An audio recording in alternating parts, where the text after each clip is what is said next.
Hello viewers, Tollywood story এক্সপ্লেনারে তোমাদের সবাইকে স্বাগত জানিয়ে রাঙামতি তীরন্দাজের আজকের পর্বের রিভিউ আমি শুরু করছি। শুরুতেই যেটা আমরা দেখতে পাচ্ছি যে সবাই মিলে তো মিটিং করছে, আর ওদিকে আহিরির বাবা মারাও আছে, আহিরিও আছে, আর ওদিক থেকে একলব্য ঢুকছে। একলব্য প্রচণ্ড রেগে আছে আর বিরক্তি বোধ করছে যে এসব কি হচ্ছে, সব কিছু তো ডিসাইড হয়েই গেছে। আমি তো বলেই দিয়েছি যা টাকা পয়সা লাগে আমাকে বলবো, আমি খরচ করে দেবো, তাহলে এত বারবার করে মিটিংয়ের কি আছে। একলব্যের বাবা মা কিন্তু একলব্যের মেজাজ দেখে অবাক, রাঙাকে ইশারা করছে কি হয়েছে, রাঙাও বুঝতে পারছে না কি হয়েছে। একলব্য কিন্তু বারবার করে রাঙার দিকে তাকাচ্ছে। রাঙা যে বিয়েটা হাসি মুখে মেনে নিচ্ছে, এতে একলব্যের অসুবিধে। রাঙা ব্যাপারটা বুঝতে পারলেও এখন রাঙার কোনো কিছু করণীয় নেই, কারণ রাঙা যেটা করতে চেয়েছে সেটা তো তাকে করতেই হবে। আহিরি বলছে যে তুমি এত বিরক্ত হচ্ছ কেন। তখন একলব্য কিছুক্ষণের জন্য চুপ করে যায়, রাঙার দিকে তাকিয়ে আছে। তখন বলছে আমি হয়তো একটু বেশি ওভার রিয়াক্ট করে দিয়েছি, এটা আমার করাটা উচিত হয়নি। তো একলব্যের কথা শোনার পর এদিকে আহিরির মা বলছে যে ও অত কথা না বলে তুমি যেটা বলতে এসছো সেটা বলো না।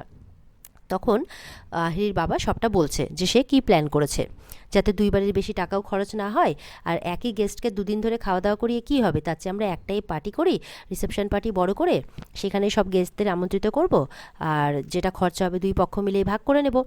আর এদিকে ক্যাটারারও আমার খুব ভালো চেনা আছে, তারা এত সুন্দর রান্না করে যে আপনারা একবার খেলে আবার খেতে চাইবেন। এদিকে তখন রাঙা কিন্তু মনে মনে হাসছে হাসছে কারণ বৃন্দা আর সাত্তকীর মুখখানা দেখে, কারণ তারা তো কিছু টাকা পয়সা ম্যানেজ করার ব্যবস্থা করেছিল, সেটা হবে না তাদের। তখন তার শাশুড়ি মাকে বলছে, একলব্যের মাকে বলছে এইসব ব্যবস্থা করলে বড় বৌদিদি আর মেজদাদাবাবু যে টাকা ঝাড়ার প্ল্যান করছে সেটা তো কেচে গন্ডুস হয়ে যাবে। একলব্যের মা তখন ইশারা করে বলছে চুপ কর। এবার বৃন্দা গেছে, কারণ সাত্তকী আর বৃন্দা তো আলোচনা করলো যে কি হবে এবার আমাদের, আমরা তো যেটা প্ল্যান করেছিলাম সেটা হবে না। তখন বৃন্দা গেছে, বলছে কিছু করো। সাত্তকীর কথায় বৃন্দা বলছে যে না না, আমাদের কোনো অসুবিধে হবে না, আসলে আমরা বাড়িতে এতগুলো লোক আছি, সবাই মিলে আমরা ঠিক সামলে নেব, আপনি আমাকে একটু ভরসা করুন। তাছাড়া আমাদেরও খুব ভালো একটা ক্যাটারার জানা আছে, চেনা আছে, সে খুব ভালো রান্না করে। কি সব্য, তুমি চুপ করে আছো কেন বলো। তখন সব্য বলছে হ্যাঁ চাটুপুটু ক্যাটারার। এটা শুনে তো সবাই হাসতে শুরু করেছে, বলে কি হ্যাঁ চাটুপুটু, ওনার হাতে রান্না খেলে চাটতেই থাকবেন আপনি শুধু, এইভাবে বলছে।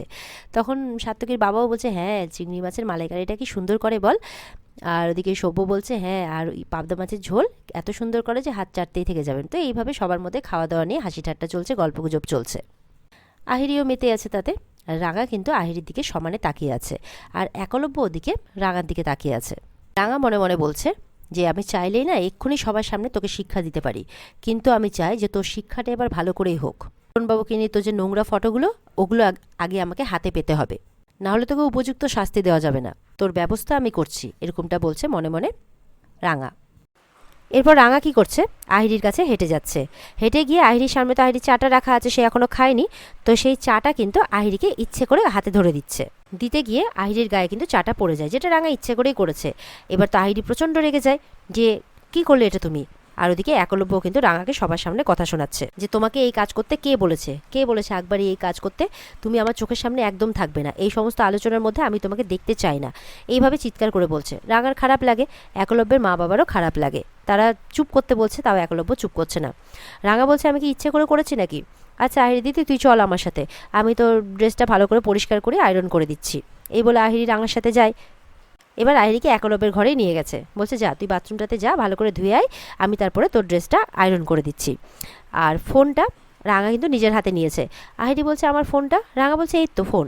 তখন বলছে ও আচ্ছা, দিয়ে তো ফোনটা নিয়ে যাচ্ছে বাথরুমে। এবার রাঙা মনে মনে ভাবছে এবার আমি কি করি, ফোনটা নিয়ে গেলে তো ফোনের তথ্যটা কী করে পাবো। তখন আহিরিকে বলছে ফোনটা তুই নিয়ে গিয়ে কী করবি, কোন সময় জলে পড়ে যাবে ফোনটা, রেখে যায় এখানে কোথাও ফোনটা, এসে তুই তাড়াতাড়ি ঝট করে আমাকে জামাটা দে, আমি তাহলে আয়রনটা করে দিই। তখন আহিরি বলছে হ্যাঁ ঠিকই বলেছো, এর আগেও বাথরুমে নিয়ে আমার জলের মধ্যেই পড়ে গিয়েছিল ফোনটা, ঠিক আছে আমি রেখে যাই। এই বলে কিন্তু টেবিলের মধ্যে ফোনটা রেখে চলে যায়। আর রাঙা যখন আহিরির গায়ে চাটা ফেলেছিল, তখন কিন্তু আহিরি যে ফোনের লকটা খুলছিল সেই পাসওয়ার্ডটা রাঙা দেখে ফেলেছিল, সেটা রাঙার মনে আছে। তো যেই বাথরুমে যায় আহিরি, অমনি কিন্তু রাঙা তার ফোনটা পাসওয়ার্ডটা ওপেন করে দেয়। এবার রাঙা কিন্তু ফোনটা ওপেন করে দেখছে, কিন্তু কোথায় যে সেই ছবি আর ভিডিওগুলো রেখেছে সেটা কিছুতেই খুঁজে পাচ্ছে না। আর ওদিকে দেখা যাচ্ছে যে একলব্য হাঁটতে হাঁটতে চলে আসছে কিন্তু নিজের ঘরে। তো এবার তো কি হবে, এদিকে রাঙা চেষ্টা করছে, ওদিকে একলব্য চলে আসছে, রাঙাও পাচ্ছে না, কি হবে এবার। দেখা যাচ্ছে অবশেষে রাঙা সেই ছবি ভিডিওগুলো খুঁজে পেয়ে গেছে। আর তখন কিন্তু একলব্য একদম ঘরের সামনে চলে এসেছে। এবার একলব্য ফাইনালি কিন্তু চলে আসে ঘরে, এসে দেখছে রাঙা কিছু একটা করছে। তখন রাঙা তো বুঝতে পেরেছে একলব্য এসেছে, সম্ভবত ততক্ষণে রাঙার কাজ হয়েও গেছে। এবার একলব্য বলছে, কী ব্যাপার, তুমি কি করছো এখানে? তখন সেই আয়রনটা হাতে নিয়ে বলছে, এই তো আর কদিন বাদেই তো তোর আহিরি দিদির সাথে বিয়ে হবে, তাই আর আমি আমার ঘরে নিয়ে যাইনি, তোর ঘরে নিয়ে এসেছি আহিরি দিদিকে। আর ও এখন বাথরুম থেকে এসে জামাটা দেবে, আমি তাড়াতাড়ি করে আয়রনটা করে দেবো। তো রাঙার মুখে এই সমস্ত কথা শুনে একলব্য কিন্তু আবার রেগে যায়। এবার আহিরিও বাথরুম থেকে বেরিয়ে আসে, বলে, ও তুমি এসছো, খুব ভালো করেছো এসেছো, তোমার সাথে আমার খুব জরুরি কথা আছে। আসলে আমি ভাবছিলাম যে আমার যে ওই ডিজাইনার বান্ধবী আছে, তো তাকে দিয়ে না আমি রুমটা একটু ডিজাইন করাবো, মানে একটু এই জায়গাটাতে আমি বাগান করব। তখন রাঙা বলছে, ও আচ্ছা, তুই এখানে বাগান করবি তো কিসের রে? আলু, পটল, বেগুন এইসবের? ভালোই হবে, তুই সবজি করে বাড়িতে রান্না করে খেতেও পারবি। তখন তো আহিরি বলছে, উফ না, আমি সেটার কথা বলিনি, ফুলের বাগান। বলে, ও আচ্ছা আচ্ছা, দেখ আমারও বুদ্ধি, বুঝতেই পারছিস আমার বুদ্ধি বলে কথা। তো হ্যাঁ, খুব ভালো হবে, ফুলের বাগান করবি। বলছে, তোর যেমনভাবে ভালো লাগে তুই সেইভাবেই উড়নবাবু সংসারটা এবার সাজিয়ে গুছিয়ে নে। আর ওদিকে একলব্য কিন্তু বারবার করে রাঙার দিকে তাকিয়ে আছে। একলব্যের মনটা ভার আর খুব রাগ করছে রাঙার উপরে। রাঙা বলছে, তুই এই বাড়ি মানে এই ঘরে এসে রুমটা খুব ভালো করে সাজিয়ে দিস তো, দেখবি উড়নবাবুর খুব ভালো ঘুম হবে। এরপর রাঙা বলছে, আচ্ছা হানিমুনে কোথায় যাবে ঠিক করে নিয়েছিস তো? বিদেশে যাবি নিশ্চয়ই।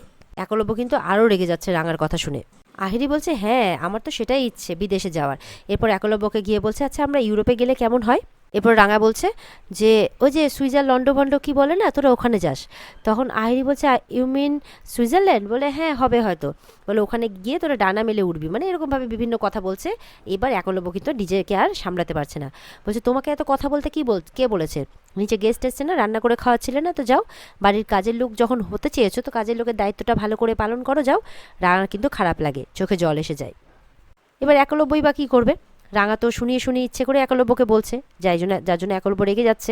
এমনি তো আইরির সাথে বিয়েটাও সে খুব একটা মন থেকে মানতে পারছে না, আর কেন সেটা সেও নিজে এখনও ভালো করে জানে না। তো রাঙার চোখে কিন্তু জল এসে পড়ে। রাঙা বলছে, ঠিকই তো, আমি তো বাড়ির কাজের লোক, আমার কাজ হচ্ছে রান্না বান্না করা, সবার যত্ন আত্তি করা।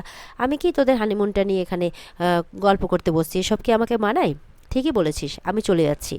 রাঙার চোখে জল দেখে কিন্তু মানে একলব্যের চোখেও জল, একলব্যেরও মানে কাঁদো কাঁদো ভাব। এরপর রাঙা চলে যায়। একলব্য প্রচণ্ড কষ্ট পাচ্ছে ভেতর থেকে, দেখে বোঝাই যাচ্ছে আসলে সেও তো এমনটা বলতে চায়নি, কিন্তু বলে ফেলেছে। রাঙাও বাইরে যায়, বাইরে গিয়ে বলছে, আমি জানি তুই এরকম মানুষ নোস, তুই আমার উপর তোর রাগ হয়েছে, অভিমান হয়েছে, আমি এরকম কথা বলছি তাই তুই আমাকে ভুলবশত বলে ফেলেছিস, কিন্তু আমি তোর উপর রাগ করব না। তোর এই রাগ আর অভিমানটাও আমার কাছে অনেক বড় পাওনা। তবে আহিরি দিদি সব অস্ত্র আমি ভোতা করে দিয়েছি, মানে ফোন থেকে সমস্ত ছবি ডিলিট করে দিয়েছে। তাই এবার রাঙা নিশ্চিন্ত, আর এবার রাঙা তার প্রমাণটা সবার সামনে নিয়ে আসবে। রাঙা বলছে, আমি সত্যের পক্ষে, আমার উড়নবাবুর পক্ষে। উড়নবাবু সারা জীবনের সুখ দুঃখে সব দায়িত্ব আমার, শুধু আমার, তাই বলছে। এরপর রাঙা সে অফিসারের সাথে দেখা করতে গেছে, তো সব কথা বলছে। অফিসার বলছে, কিন্তু রাঙা, তোমার এই ভিডিওতে শুধু কাজ হবে না, কারণ আহিরি যে কোনো মুহূর্তে এটা প্রমাণ করে দেবে যে তুমি তীর ধনুক দেখিয়ে ভয় দেখিয়ে ওনার কাছ থেকে কথাগুলো বের করেছো, কোনোটাই সত্যি নয়, সব সাজানো। তোমাকে এমন কিছু একটা করতে হবে যাতে আহিরি নিজের মুখে এটা স্বীকার করে যে ওই সমস্ত দোষ করেছে। রাঙা বলছে, আসলে কি বলতো, বাড়িতে টাকা পয়সার জন্য মা বাবার উপর এত প্রেশার দেওয়া হচ্ছে না, আমি চাইছি না কোনো টাকা পয়সা শুধু খরচা হোক, আসলে বিয়েটাই তো হবে না, আমি চাইছি বিয়ের আগে একটা গান বাজনার অনুষ্ঠান হোক, আর সেখানে আমি রাজেন্দ্র লোকটাকে সবার সামনে নিয়ে আসবো, মানে আহিরির সামনে। তো তখন অফিসার বলছে, তারপর কি প্ল্যান? তখন রাঙা তার প্ল্যানটা অফিসারকে বলছে। অফিসার বলছে, ঠিক আছে, তুমি তোমার এই প্ল্যানটা এক্সিকিউট করতে পারলে খুব ভালো, বাকি তুমি আমাকে বলে দিও যে রাজেন্দ্র লোকটাকে কীভাবে রাখবো, কী কথা শিখিয়ে দেবো না শিখিয়ে দেবো, আমাকে বলে দিও, আমি সেইভাবে সবটা করে দেবো। তখন রাঙা বলছে, ঠিক আছে, আমি তাহলে এখন আসছি। এই বলে রাঙা মানে অফিসার বলছে, ঠিক আছে, সাবধানে যাও। আর এরপর রাঙাও তার প্ল্যানটা নিয়ে ভাবতে থাকে। আর এখানে আজকের পর্ব শেষ হয়ে যায়। তো বন্ধুরা, এই ছিল আজকের পর্বের রিভিউ। ভালো লেগে থাকলে কিন্তু পর্বকে লাইক কমেন্ট করে জানাতে ভুলবে না, আর আমাদের সাথে জুড়ে থাকতে অবশ্যই চ্যানেলকে সাবস্ক্রাইব করতে ভুলবে না। পর্বের ফুল এপিসোড দেখতে অবশ্যই স্টার জলসার পর্দায় চোখ রাখবে। দেখা হচ্ছে তোমাদের সাথে আগামীকালকে। সবাই ভালো থাকবে, টাটা।